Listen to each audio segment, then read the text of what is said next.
ओम नमः शिवाय। आगे सती और शिव के विवाह का वर्णन सुनिए। आगे ब्रह्मा जी कहते हैं, नारद, कन्यादान करके दक्ष ने भगवान शंकर को नाना प्रकार की वस्तुएं दहेज में दी। यह सब करके वे बड़े प्रसन्न हुए।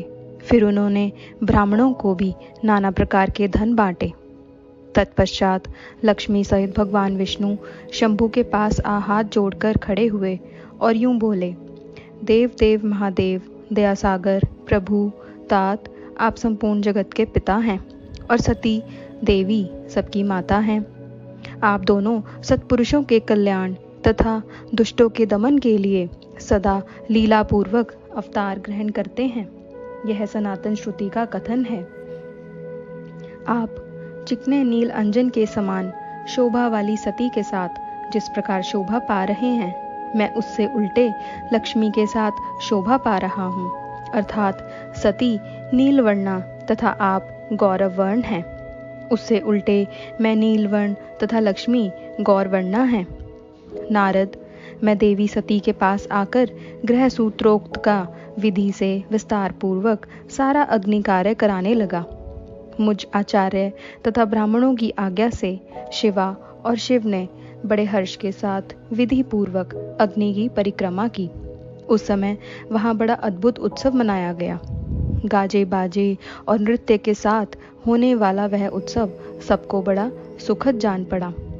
तदनंतर भगवान विष्णु बोले, सदाशिव, मैं आपकी आज्ञा से यहाँ शिव तत्व का वर्णन करता हूँ। समस्त देवता तथा दूसरे दूसरे मुनि अपने मन को एकाग्र करके इस विषय को सुने। भगवान, आप प्रधान और अप्रधान, प्राकृति और उससे अतीत हैं। आपके अनेक भाग हैं, फिर भी आप भाग रहित हैं। ज्योतिर्मय स्वरूप वाले आप परमेश्वर के ही हम तीनों देवता अंश हैं। आप कौन, मैं कौन और ब्रह्मा कौन हैं?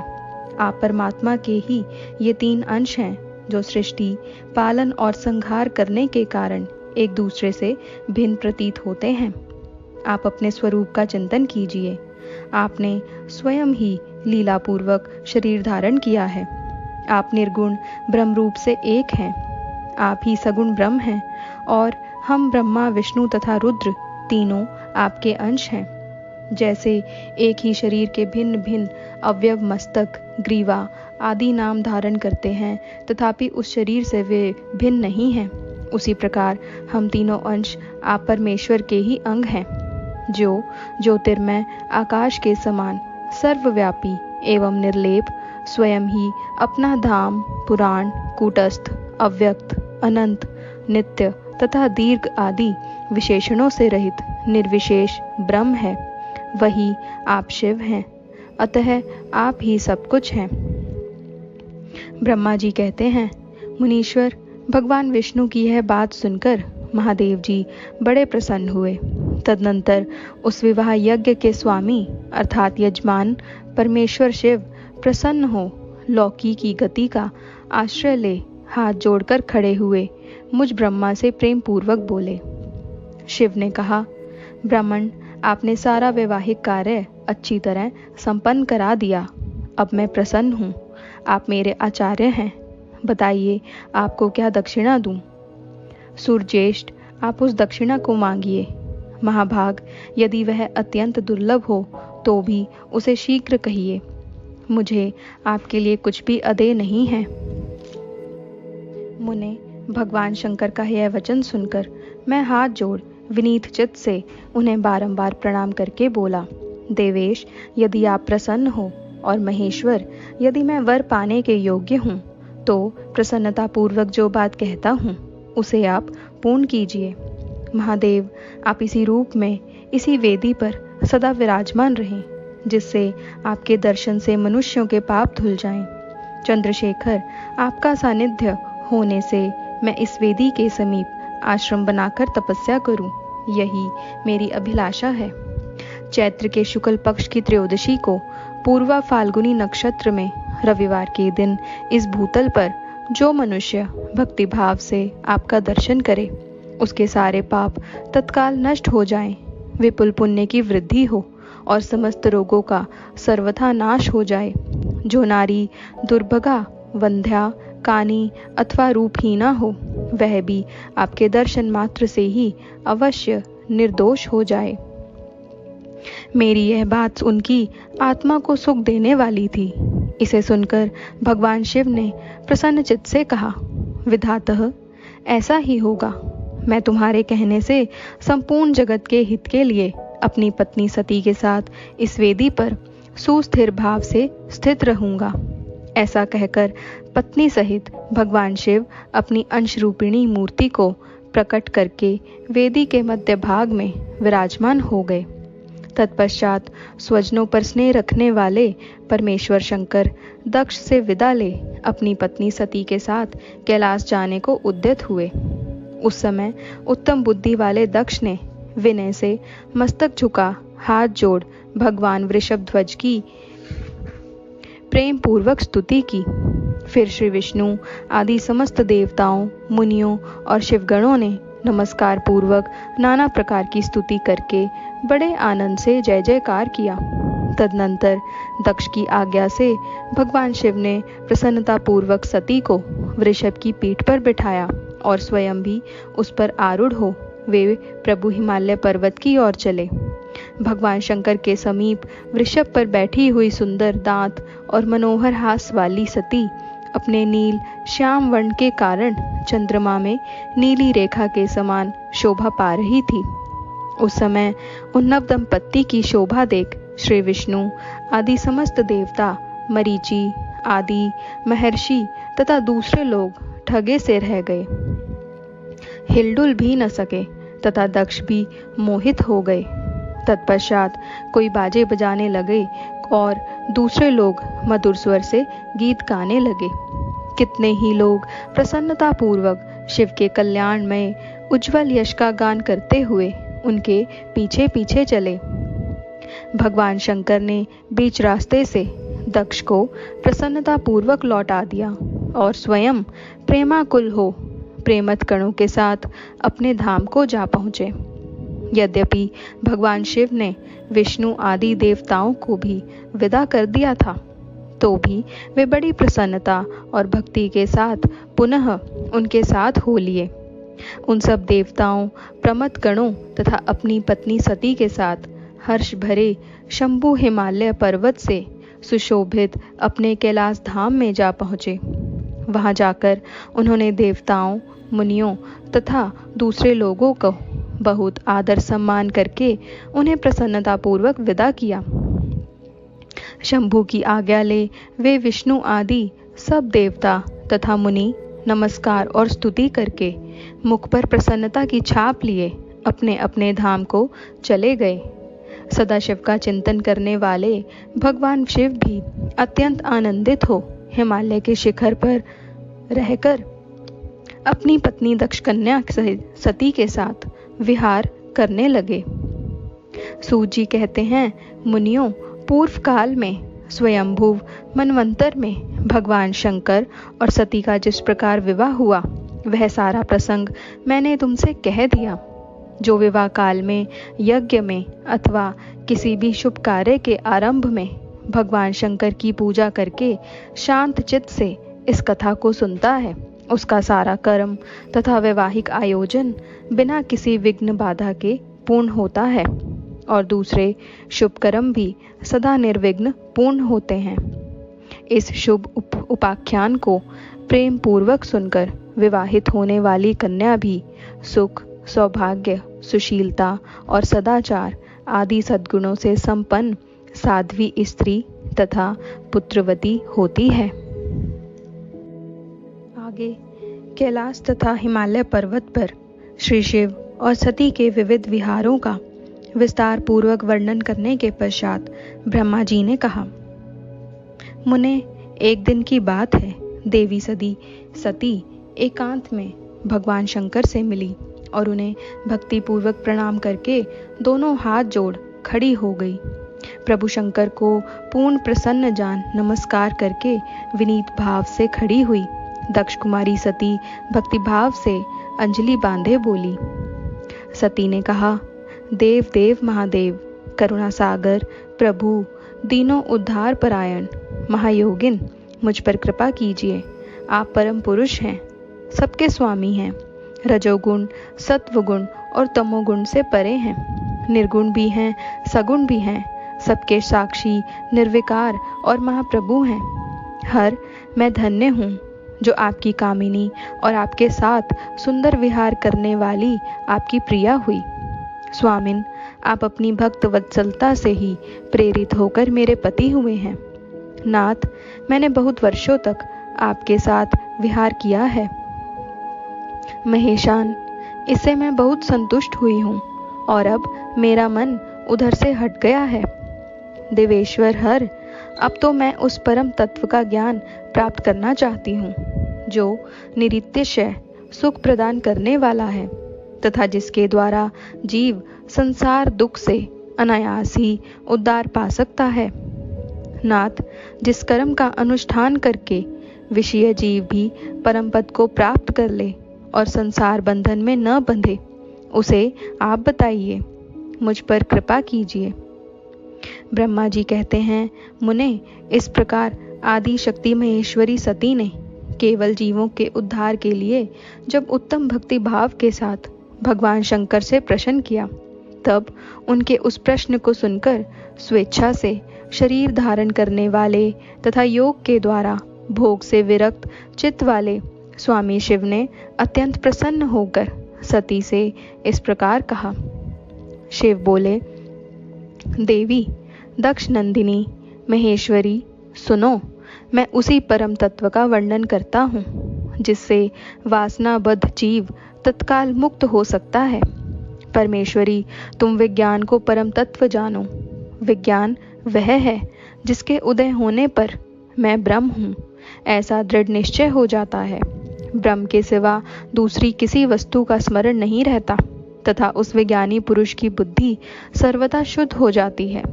प्रिय, वह विज्ञान दुर्लभ है। इस त्रिलोकी में उसका ज्ञाता कोई विरला ही होता है। वह जो और जैसा भी है सदा मेरा स्वरूप ही है, साक्षात परात्पर ब्रह्म है। उस विज्ञान की माता है मेरी भक्ति, जो भोग और मोक्ष रूप फल प्रदान करने वाली है। वह मेरी कृपा से सुलभ है। भक्ति 9 प्रकार की बताई गई है। सती, भक्ति और ज्ञान में कोई भेद नहीं है।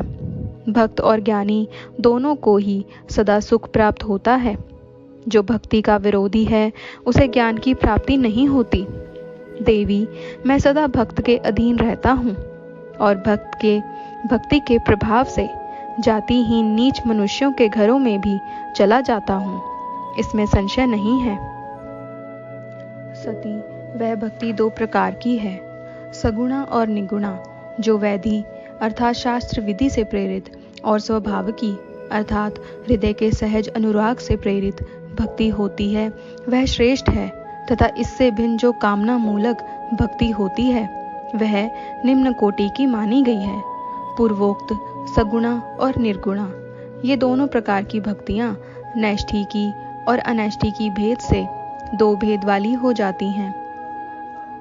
नैष्ठिकी भक्ति 6 प्रकार की जाननी चाहिए और अनैष्ठिकी 1 ही प्रकार की कही गई है। विद्वान पुरुष विहिता और अविहिता आदि भेद से उसे अनेक प्रकार की मानते हैं। इन द्विविध भक्तियों के बहुत से भेद प्रभेद होने के कारण इनके तत्व का अन्यत्र वर्णन किया गया है। प्रिय, मुनियों ने सगुणा और निर्गुणा दोनों भक्तियों के 9 अंग बताए हैं। दक्ष नंदिनी, मैं उन 9 अंगों का वर्णन करता हूँ, तुम प्रेम से सुनो।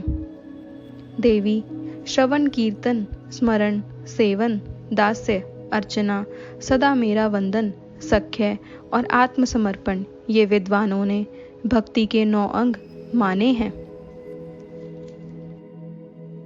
शिवे, भक्ति के उपांग भी बहुत से बताए गए हैं। देवी, अब तुम मन लगाकर मेरी भक्ति के पूर्वोक्त 9 अंगों के पृथक पृथक लक्षण सुनो। वे लक्षण भोग तथा मोक्ष प्रदान करने वाले हैं। जो स्थिर आसन से बैठकर तन मन आदि से मेरी तथा कीर्तन आदि का नित्य सम्मान करता हुआ प्रसन्नता पूर्वक अपने श्रवण पुटों से उसके अमृतोपम रस का पान करता है, उसके इस साधन को श्रवण कहते हैं। जो हृदयाकाश के द्वारा मेरे दिव्य जन्म कर्मों का चिंतन करता हुआ प्रेम से वाणी द्वारा उनका उच्च स्वर से उच्चारण करता है, उसके इस भजन को, साधन को कीर्तन कहते हैं। देवी मुझ नित्य महेश्वर को सदा और सर्वत्र व्यापक जानकर जो संसार में निरंतर निर्भय रहता है, उसी को स्मरण कहा गया है। अरुणोदय से लेकर हर समय सेव्य की अनुकूलता का ध्यान रखते हुए हृदय और हृदय इंद्रियों से जो निरंतर सेवा की जाती है, वही सेवन नामक भक्ति है। अपने को प्रभु का किंकर समझकर हृदयामृत के भोग से स्वामी का सदा प्रिय संपादन करना दास्य कहा गया है। अपने धन वैभव के अनुसार शास्त्रीय विधि से मुझ परमात्मा को सदा पाद्य आदि 16 उपचारों का जो समर्पण करना है, उसे अर्चन कहते हैं।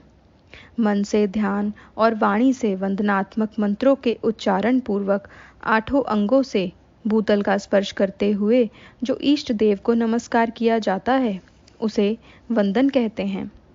ईश्वर मंगल या अमंगल जो कुछ भी करता है, वह सब मेरे मंगल के लिए है, ऐसा दृढ़ विश्वास रखना सख्य भक्ति का लक्षण है।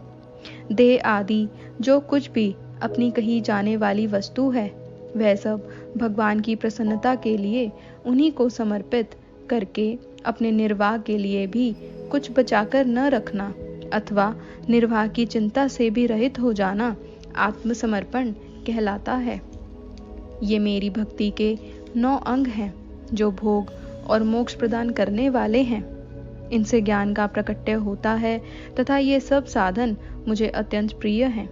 मेरी भक्ति के बहुत से उपांग भी कहे गए हैं, जैसे बिल्व आदि का सेवन आदि।